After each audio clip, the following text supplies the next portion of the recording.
Welcome to the 27 with Evan podcast, where we try to get to security truths faster than a drifting car will burn out its tires. Welcome and enjoy this interview. So welcome, Mitchell. Glad we could have you on here. Yeah, appreciate you having me. You want to give me a quick background of, you've been a cybersecurity engineer several times. What is it that you do? Yeah, so I'm really focused on helping partners in the channel and the end users navigate cybersecurity. So started in security consulting, doing all kinds of professional services in cybersecurity. So stuff in the cloud, specifically Azure, deploying Microsoft Sentinel, which is a SIM solution, various pieces of their Defender platform. So that gave me a pretty good understanding of cloud security operations, start getting a hand in that space. Also did a lot of work in GRC, which really piqued my interest. You know, a lot of folks think it's paper pushing and stuff like that.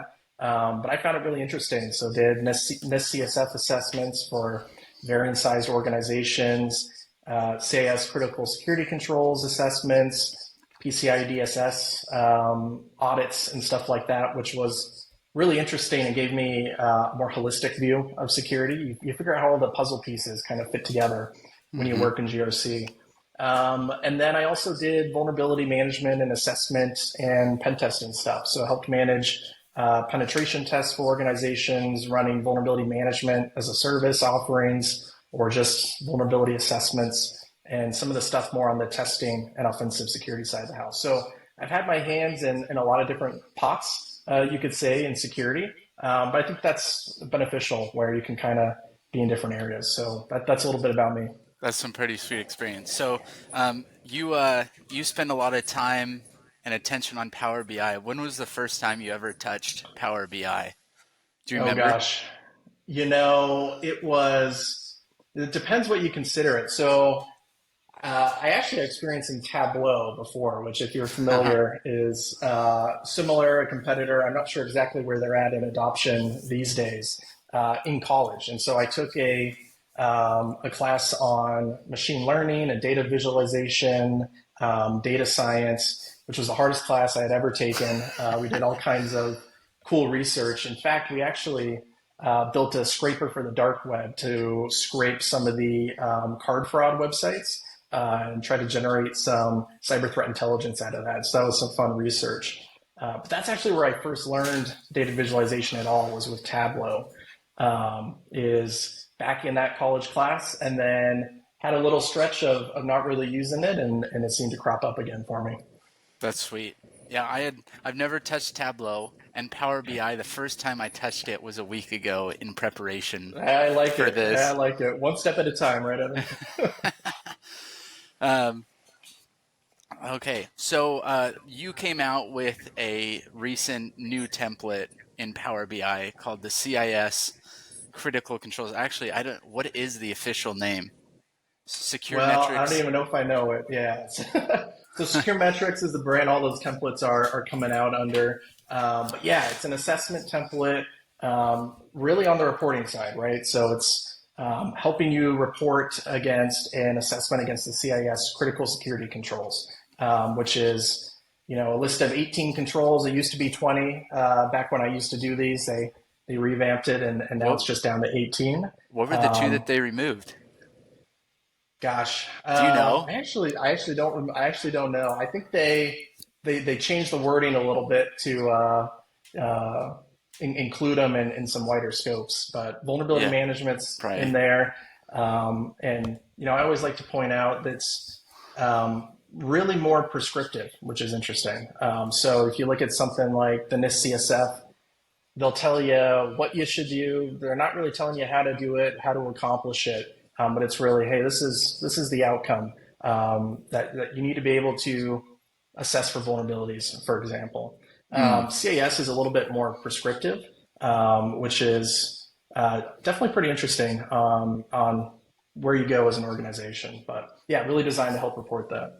have you found that it makes a difference when organizations adopt CIS or a different organization adopts NIST CSF? Does it make a difference in the implementation success affecting their actual security?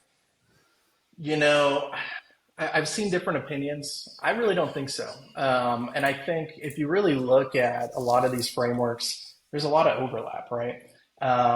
It's a bunch of folks Mm-hmm. that have come together, hashed it out, and said, this is the framework that we recommend on how you build a security program. These are the things you should accomplish, or this is a list of controls. And there's a lot of overlap. 80% of it's the same. There's a 20% difference. And the other thing too is a lot of implementations, you're not following it exactly, right? If you look at the NIST CSF, it's really intended for an organization to take that framework and then pick out the pieces that make sense for their organization. And every organization is going to be different. You're going to have different threats. They have different systems. They make money in different ways, right? And so I think it doesn't matter. What I do think is beneficial for a lot of organizations is to pick something. It's essentially your list of, hey, these are the things that you should be doing. It's kind of a baseline there in that sense. But having kind of an industry standard set of things to implement and what our security program should look like is really beneficial, especially on the lower end of maturity for an organization. So your Fortune 500 companies that have all kinds of security teams and been building their program for a while versus your mom and pop shop who just hired their first security person, it's very really beneficial for those guys. So you make an interesting point there because you talked about lower maturity organizations and how the control framework can help them a lot. What would you do for an organization if you were made the security guy and you only had $15,000 to spend? And when I ask myself this, the thing I keep coming back to is the CIS critical controls and which ones should we implement and to what level. Like, you should at least be doing CIS critical control 1 and 2. You should know what systems you have. You should know what software is installed. You should be aware of what data that you have in your environment that's important. And if you get all the way down to number 7, actually, I usually skip to 8 and 9, which is, I believe, malware protection and email filtering. But I see a lot of value in it. So what would you do? Yeah, I think it's well, 15 grand. I can't hire anyone, so that's a challenge. But it's really a couple of things. I think the first thing is getting context, right? And that's why if you look at even the CSF, you got that identify is really the first piece. You look at CAS controls; those first two is getting inventories. And so it's kind of a couple things. Inventory everything. We need to know what we need to protect, and so we can't protect anything if we don't know what even exists. And we can't make prioritization decisions that way either if we don't know everything. And then the other thing is really doing a risk assessment. And so, I think our security program should be aligned to the risks that an organization faces. And so every organization is different. We got to perform that risk assessment so that we know what risk we face and then we can pick security controls that will reduce that risk. So that's how I would approach it. You can prioritize it, and then we can figure out where to spend our $15,000. That makes sense. Yep. But really focusing on that, if I have no cloud infrastructure, getting a CSPM tool makes 0 cents. If I'm 100% in AWS, that makes a lot of sense, right? And so that's those are the first things I would do is get in context. Also regulatory stuff. So know what laws I got to follow. Make sure we follow them. That's also important. That makes sense. And a differentiation on, more so a clarification on what you said, a risk assessment is not the same as Control 18, a pen test, correct? Or is it That the is same? no, that's very true. A risk assessment is, and you can go as in depth of a risk assessment as you want or as high level as you want. But it's really just understanding what risks you face and then putting some sort of prioritization to that of what is the risk we face. And so it could be as simple as collecting it from the business and putting it in an Excel sheet and putting it in SharePoint. It could be as deep as doing analytics and all that kind of stuff on it. But things such as, hey, we have a customer database that could be accessed unauthorized. We might face a phishing attack and have our credentials be leaked, and really understanding What are the systems we have? What are the important ones? So how do we make money? What are the business processes we have in place? And which ones are more important than others? And then understanding what are the different threats or risks we could face in that is essentially how I would describe it. But there's varying ways or depths that you can do it, if that makes sense. So not every organization is going to have a whole risk team just doing risk assessments. Yeah. So I mean, in your explanation, your Power BI template would count as a risk assessment, filling that out, right? Or no? No, I would not call it. I would not consider it a risk assessment. Really, what it is a maturity assessment Mm, against a specific framework. So we're looking at, in the case, let's take the CIS controls template. We're looking at, okay, here's all the controls, and then here's all of um, they have what are called implementation groups, which is do implementation group one, then two, then three. That's kind of their three levels of maturity as you start implementing this stuff. And then let's look at the current state and assess that, right?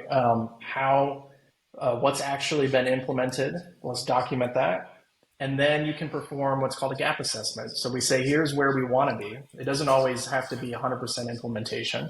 Maybe we only want to implement implementation group two, and we think three doesn't make a lot of sense for our organization. So that's where we want to be. Here's where we are. And then that piece in the middle is really your gap. So it's really assessing your maturity versus the different risks that you face. Now, the controls you choose to implement is really what you're going to pick to address the risks you've identified, if that makes sense. We don't even have email. Doing email security doesn't make a lot of sense for us. So let's not pick, a spam filter in that example. That's a pretty simple example, but yeah, that's a good point. That security is always in context of a threat or a risk. absolutely. And I the organization, right? I mean, that's some of the hard stuff with metrics as well and stuff in general is context, mm-hmm. and how do we get that context? And the other thing it always crops up in security is how do we prioritize? That always seems to be the conversation people are having is you have to take a prioritized approach, whether we're prioritizing our assets, whether we're prioritizing our investments, whether we're prioritizing vulnerabilities. Everything is a prioritized approach, and doing that off of risk is definitely helps us put it in the context of how we're prioritizing things. That's sweet.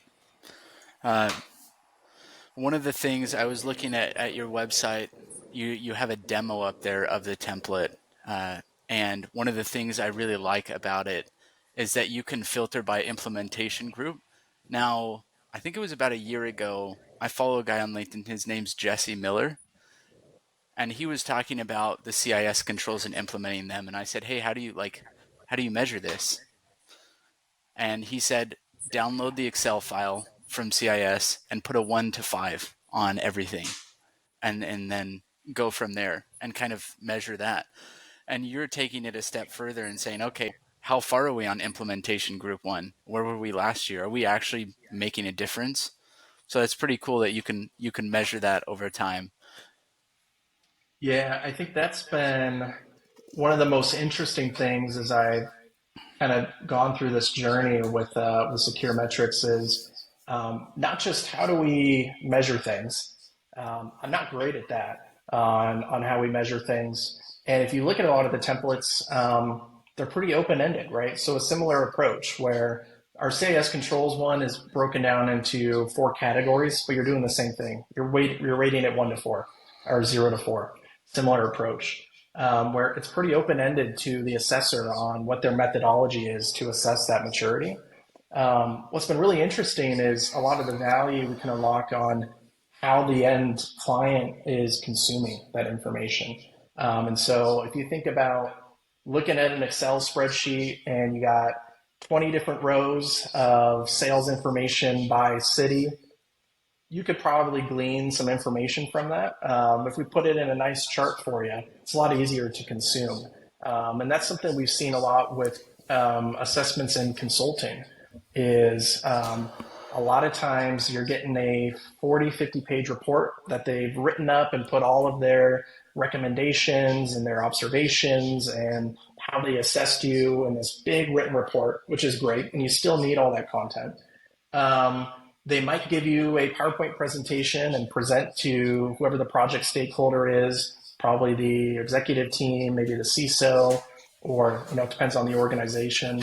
And that might be their output. They might give you a nice, crazy Excel sheet with a bunch of numbers and controls everywhere. What I really found was people were really interested in a way to show a dashboard, right, where we can filter on stuff, we can see things graphically, and how that can help drive and add value for these assessments that people are performing, just in how we present the data, and how their clients are consuming it. So that was pretty interesting.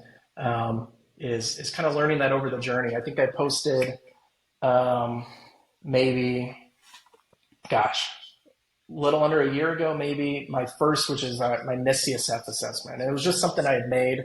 I'm like, man, it'd be really cool if, instead of writing a big report, we could give them a dashboard. And so I did a bunch of research. Power BI seemed like the best option to do that and have a client open it.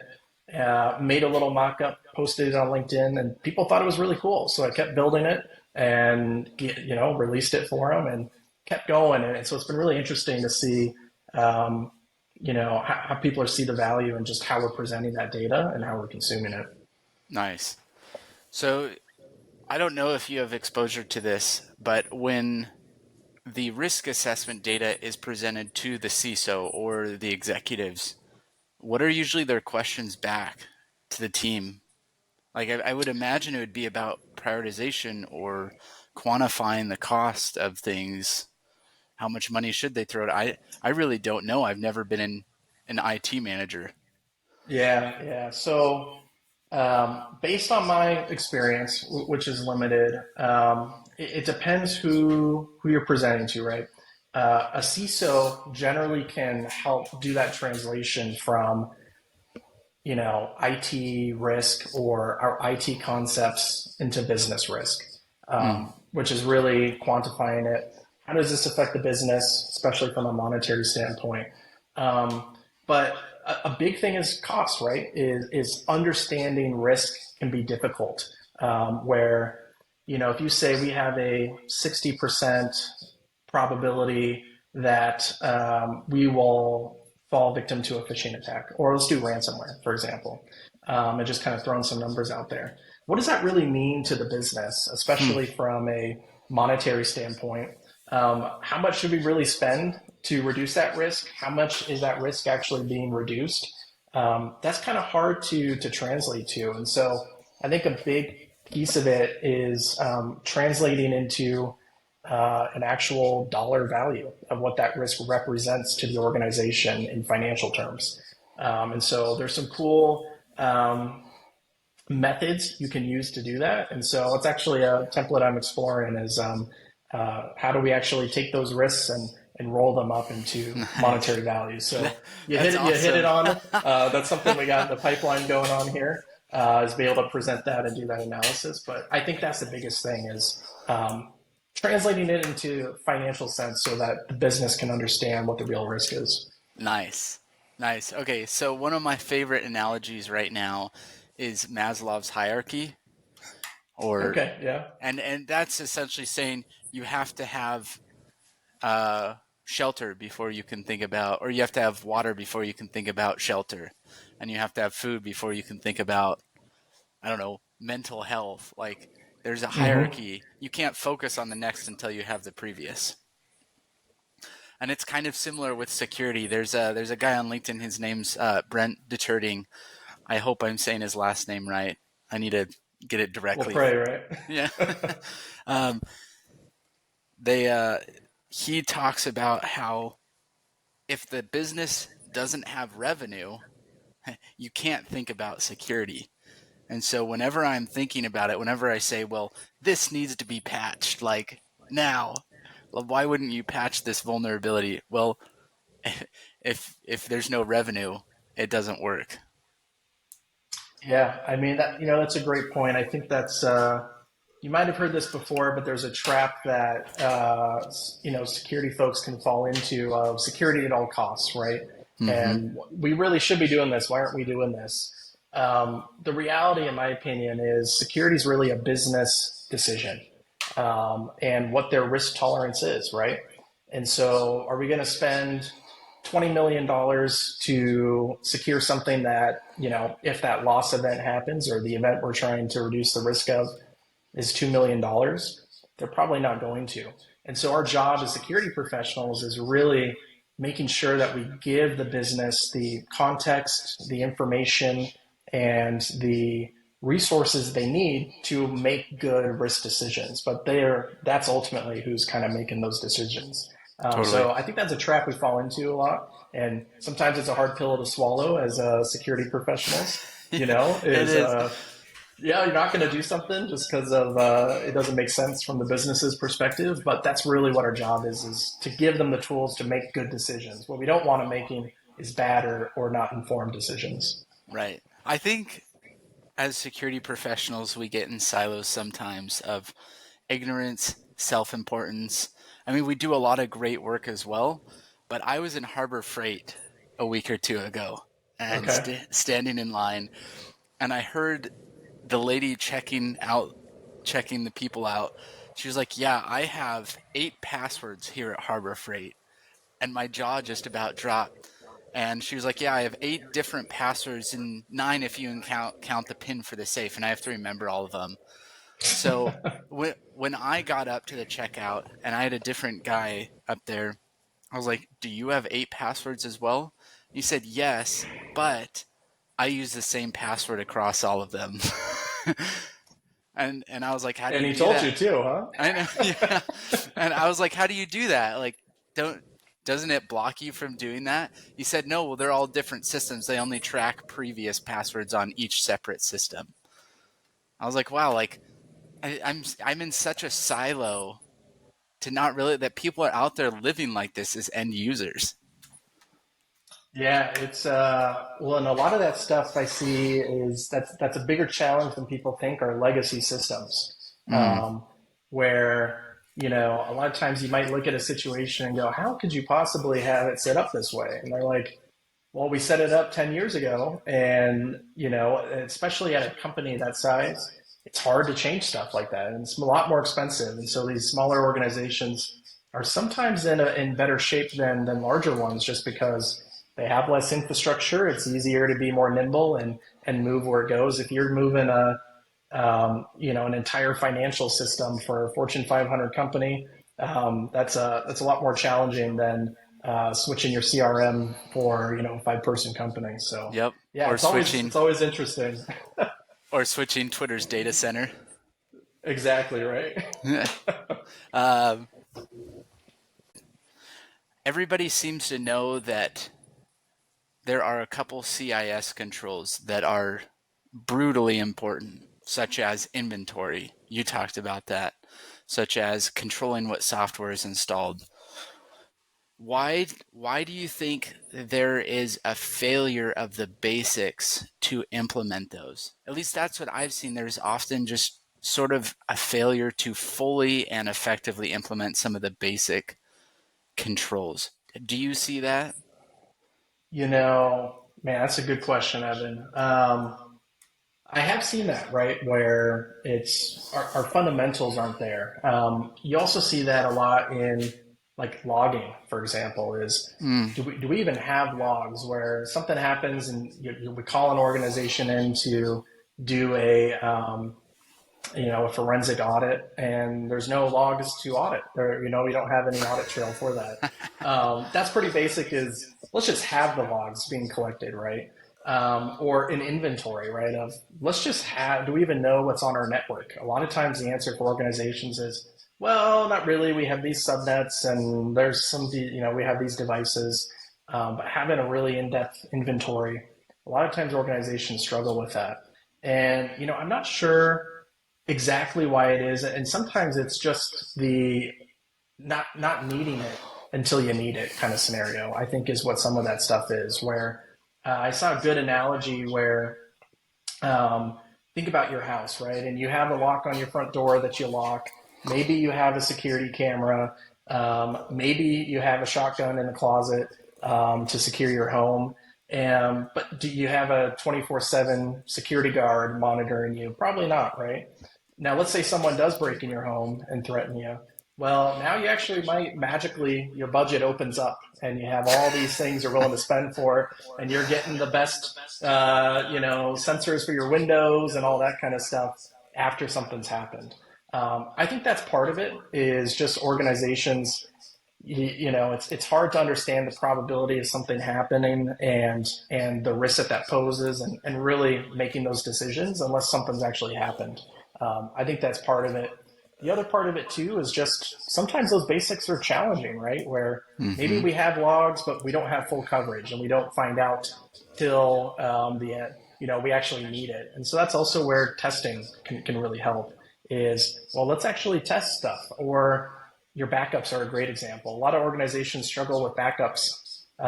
Just Yeah. be testing your backups, and then we can find out and we know. And so, being prepared in that sense, I think, can also help. So I think it's a lot of different factors, but those are some of them I've seen. That's a great point. Let's look at CIS Control 7 as an example. Vulnerability management. You've said that you have some good experience there. That is a control that larger organizations, yeah, because tiny businesses, small businesses don't necessarily do that. But businesses of larger size, that's kind of like a table stakes item. You should be doing vulnerability management. What do you think are some of the common pitfalls that happen in vulnerability management programs that make teams not able to really do the basics? It's a lot of it is output, in my opinion.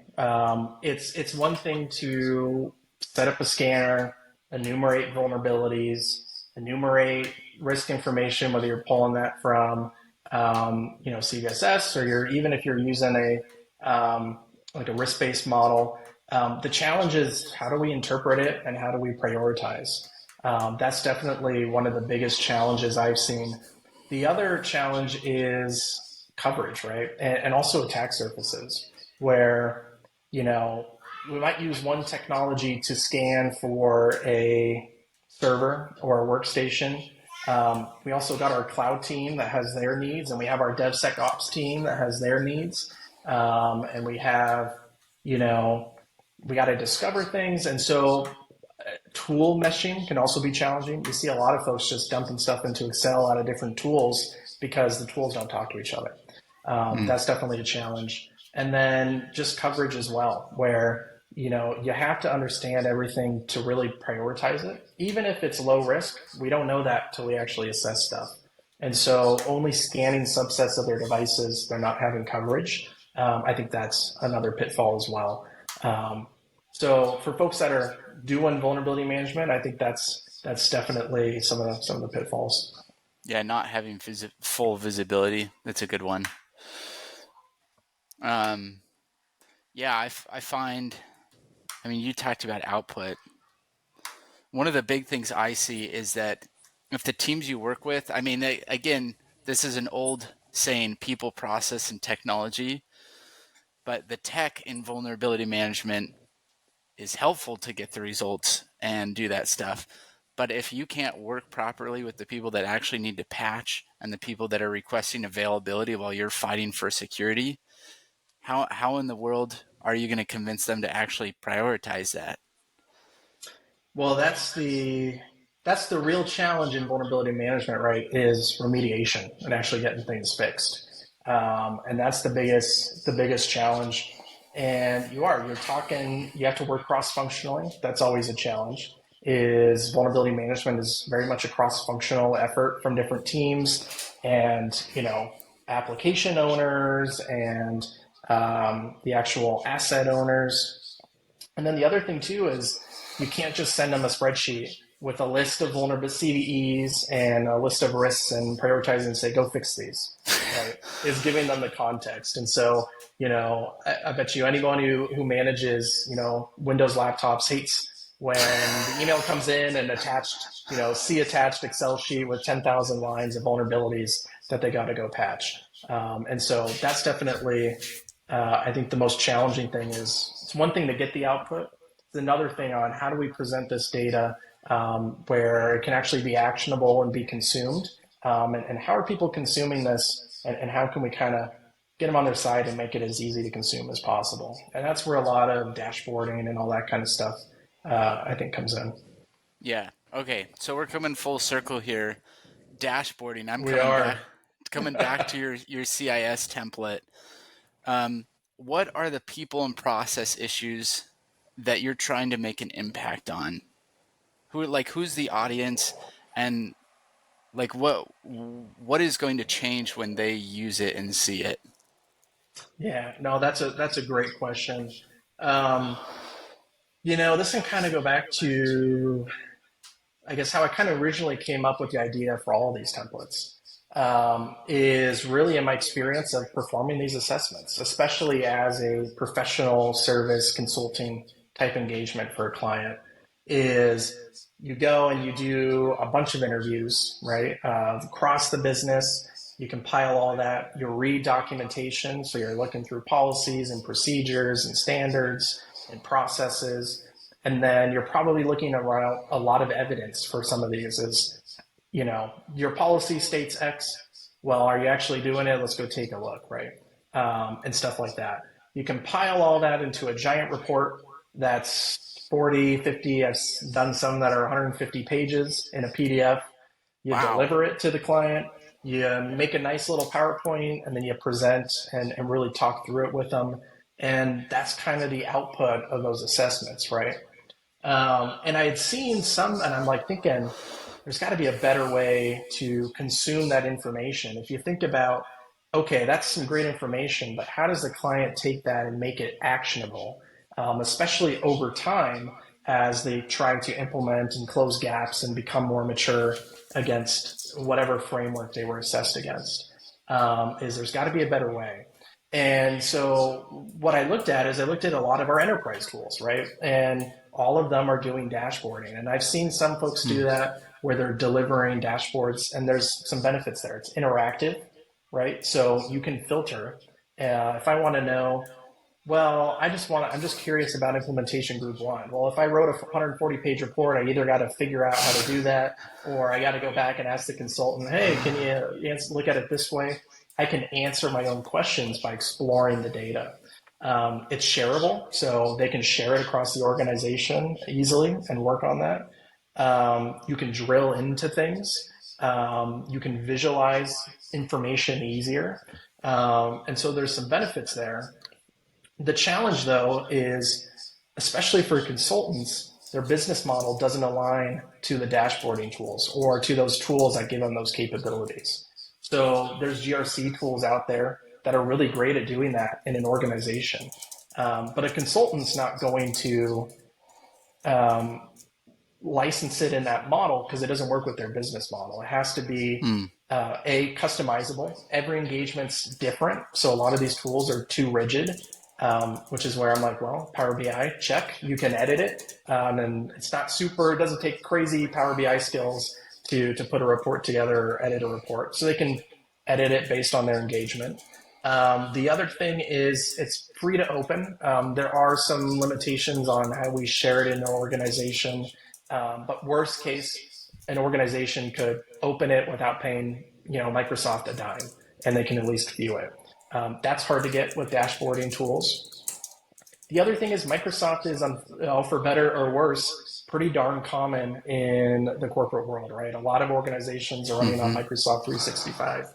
And so I put all those things together and I said, well, why don't we just report this stuff as a dashboard where folks can interact with it? I can give it to a customer as a deliverable. And it really kind of hits a lot of those check marks. So that's kind of what the intention is for them, right? Is to really help a lot of these assessments turn into action more for these clients, where you see that a lot. Someone gets an assessment, they go, great, this is some great feedback and great advice on what we need to do. And then that doesn't actually get turned into action at the client. And so I think changing the way that that information is consumed and the client interacts with it. I think there's value there, and I think that can help them actually put into action a lot of the advice that folks are giving them. That's So that's my sweet. long-winded answer, Evan. I love it. Yeah. I actually did a kind of a pseudo risk assessment for one of my relatives one time for their small business, and it was really fun to do. I was like, um, making sure that they had good MFA enabled for their email accounts, looking at recovery accounts, looking at very basic website things, what their attack surface was. I mean, just basic stuff like pulling up their DNS, looking at their website. Um, and I wrote up this report and sent it to them. And I, I don't know that they even ever opened it because it's just not a priority. And I mean, that's a small business and an enterprise. If you're not responsible for it, like, why would you ever read through a 40-page report? Well, a lot of people complain their own reports at their own organization go unread. You hear that a lot, and a lot of times, even if the report's read, a really long PDF report like that, it's hard to operationalize and put into action. Right? You might get the data, but how do we turn that data and really turn it into something that we can explore as a team and implement and interact with? If you have a question, you got to go sifting through 150 pages. It's a little bit different if we can filter and drill through in a dashboard. It just changes the way we interact with the assessment outcomes a little bit. Cool, cool. Okay, so you ready for a fire round of final questions? Let's go for it, Evan. Okay. What are your political views? I'm kidding. um, okay, so fire round. What is your favorite book on security? My favorite book on security, I'm forgetting the name, but it was a book about Stuxnet that's very popular. I'll send it to you after this. Stuxnet was super interesting. Zero Countdown Day. to Zero Day. That is the best book. Countdown to Zero Day. Stuxnet and the launch of the world's first digital weapon. It's awesome. It's going There on we my go. list. Okay. We found it. Favorite conference. Favorite conference? Black Hat. Okay. Favorite Excel function. Oh gosh, delete. Delete. What does delete do? Gets it out of it and gets it in Power BI. No, Are there functions in Power BI? Is that the same verbiage? it's a little bit different, but we can do a lot of the analytics in Power BI instead. Okay. Um, so you can make measures. We can do calculated columns and things like that to do a lot of that data transformation. So a little bit different, but depends how much analysis you wanted to do. But I'd probably say is either probably VLOOKUP just because it's so handy. Sweet. I'll have to actually go use it now.